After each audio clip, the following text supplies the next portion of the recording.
guys had 20 less field goal attempts than that. Some have beaten by 20. What do you put in that down to? Dominance on both ends. Well, in terms of the disparity in shots, obviously we turned it over a little bit, gave them a few offensive rebounds, kind of like we talked about last time.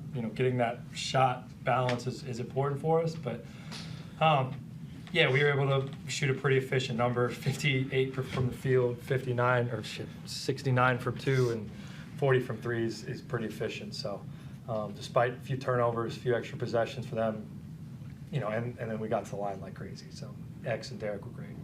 We know how fast your team is. John really just spoke about how that pace killed them. They came in as one of the worst defensive teams. Was it an extra emphasis to push the ball and get on the rim as quickly as possible? Well, yeah, I mean, they are struggling a little bit defensively, but they're really good offensively, so they're going to score a lot, and that makes it tough to play fast when you're taking out the net. So I think we recognized those opportunities early. We had to run, that we could, we needed to, and I think X and all the guys, and every time out, it was he was just screaming, run, run, run. I think the guys knew that was where our advantage was, and they tried to take advantage. What can you say about Zave's performance? Obviously not just on the rim, but also distributing when they're sent doubles and obviously pushing the pace, like you said. Yeah, I mean, my vocabulary is not good enough to come up with more superlatives for him each and every week, but first half, it was like they just couldn't touch him, and he was terrific. Probably didn't get him the ball quite enough in his good spots in the second half, but yeah, it was just we played off him, especially in that first half, constantly. You spoke about them being one of the better offensive teams. A big part of that is stopping Bryce. What was the game plan going into this one, and how do you feel like you executed that? I thought, we had a unique game plan for us in terms of we were just going to try to get the ball out of his hands or be aggressive every time he came off a screen. We were just going to have him see bodies as aggressive as we could, and that was going to put us in rotations. I think we had to scramble out of. I thought our guys did a great job, and I told the guys in the locker room, as good as Justin was, as good as JG was on Bryce, our bigs helping them were really, really good. Angus, what did you see out there, and how do you feel like your team got to this sort of on both ends of the floor, managed to dominate? Like Trey said, I think JG and Justin were amazing on Bryce, and also our bigs, and just our game plan as a whole. I think we executed our game plan to a T, really. Yeah, just everyone was locked into the scout. I think obviously you saw that out there, and obviously we got to run, and you said earlier that they had 20 more field goal attempts, but we got to the line 32 times, I think it is. So we're just running down people's throats at the moment, and obviously when we get stops, that's what we do. There's seemingly times where you guys would pass up good shots or great shots, and the ball would keep moving almost to your detriment. How can you describe playing out there with this? Well, until it comes to glove in the logo. Sorry, not to cut you off. Go ahead. How do you describe playing out there with such an unselfish group that plays really fast and seemingly has fun? It's like what you said. It's really fun to play with for starters. But yeah, everyone's just so unselfish in this team that no one cares who scores. Everyone's so invested in each other, and yeah, everyone enjoys playing with each other. Everyone enjoys everyone's success, and yeah, it's a really fun group to play with. And like I said, everyone wants to pass the ball, and that's a recipe for success, I think. As his teammate, what's it like playing with Zave Cooks? Ridiculous. Super easy. It makes everyone's job easy. I've had the luxury to grow up playing with him a little bit, so.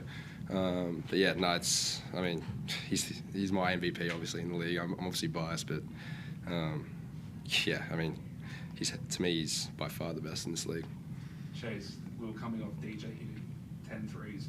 How did you feel like he sort of inserted himself into this game with Derek back, and how did you feel like he felt in the flow of the offense? Yeah, good. I was frustrated. I think a couple early. Probably a little carryover from the last game, trying to come out and just score, where maybe it was a better option available. But I thought his passing as the game went on, again, if people are going to run at him as hard as they am, it's 9 assists now in the last couple of games. That's what we need. I mean, he had some great passes to the guys on the roll, a couple lobs to Jordy too. So, yeah, it was a good game. Obviously, Deej probably like to score a few more, get a few more shots, but when the offense was taking over as easy as it was, you can't really complain. Sorry, you said you're running out of words for Xavier, but is he good enough to play in the NBA? Yes. Yeah. I got that word, yes. Yeah. The crowd tonight, again, must be a buzz playing be in front of another 11,000, I think it was there tonight. I mean, that was a 7-place side, so you're still getting a decent crowd for a team. So if you get a contender, you might even fill the joint. I think there were a few Wildcats fans in there too. We heard the Kigns fans most of the night, but obviously the Wildcats are a great franchise. They got a loyal fan base across the country, but I think the Kigns fans were terrific tonight. Sorry, Glove, I don't know if that's a good question. No. It's all good. You answered it for me. That's all. Kai? Yep. Derek Walton come back tonight after not being there on Wednesday as well. What was one of the biggest takeaways from having him back on tonight for this game with a lot of shot creation and just guys willing to get a bucket at any time? Yeah, I thought especially in the second half, there were a few moments where we were struggling to score. Or we gave them a little run, and Derek just would make a play either to get somebody a layup or to get himself to the foul line. Or, only takes 5 shots, I think, tonight, but highly efficient in his numbers. So it was, he's a steadying force for us. I think in moments when we needed somebody to grab the game by the horns, he's able to do that, and he's so crafty and smart with the basketball. He usually gets it to the right place. Sorry, you go, Kai. Okay. Xavier Cooks, being the talented player that he is, his ability to post up, get to the rim at will. What's going to look like come finals time? Hopefully a lot like that. I think we'll try to do our best to get him the ball in the good spots, but for a couple of years now, as they've shown, whatever the stakes of the game is, he usually raises his level to that game. Matty McQuaid? Chase, just a couple from me. The team has won 4 straight games by double figures. It's the first time since 2008 that the Kings have actually done that, and you've averaged well over 100 over your last 5.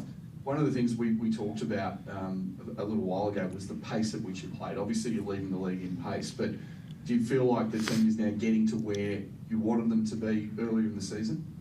Yeah, we had I think we started the season scoring pretty well and things like that, and then we just had a little lull, a little bit around the break, the FIBA break, and just took some time to figure some things out. I think I probably did us a disservice trying to throw too much offense at us too early, and now we've probably found a little bit more of a groove on what works for us, and everybody's a little bit more on the same page. But yeah, I think really is go back to the pace. I think our defense has been really good the last 4 or 5, not the Southeast game, but last 4 or 5 games it's been a lot better. And I think, you talk about pace, you can't run until you get stops. And the more stops we get, the more we can run, and it makes the offense look better too. Gus, I know Chase just threw a bit of shade at you, calling you a black hole. You get the ball in the corner. No, it wasn't the corner. It was the logo from like 40 feet. The back of the purple logo. That's right. But regardless, mate, you're shooting the ball well over 50% from the field. You've been terrific, particularly in the last few games. But what is it like to, obviously, Chase has got enormous confidence in everybody on that roster. What is it like to kind of have that confidence from your head coach, knowing that you can just go and play, essentially?